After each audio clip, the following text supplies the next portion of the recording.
first of all, we're just going to put them in a figure 4 with the foot up against the contralateral knee, like this. Get them in that position, if they can, comfortably get in that position. Sometimes you got to brace them here, but you don't necessarily, if you don't have to, don't do it. First thing you want to look at when you get them in this position is, what is this hip doing? If it's jacked up way off the table, let me look out there and see what's going on.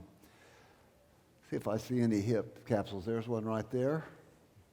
Unless it's a genetic thing, there's a hip capsule, anterior medial hip capsule problem right there. There's one. Yep.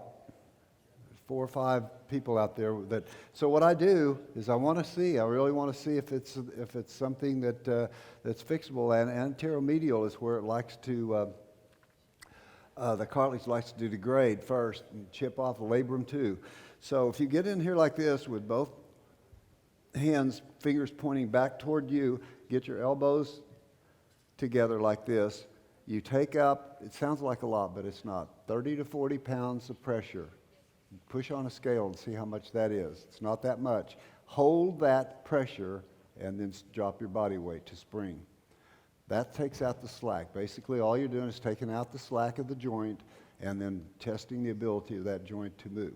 If it's bone on bone, moveon.org, because they've already got, it could be either genetic or they've got a bone on bone thing going on in there. You don't want to try to mobilize that. But this is a real helpful for people who are having pre-hip problems.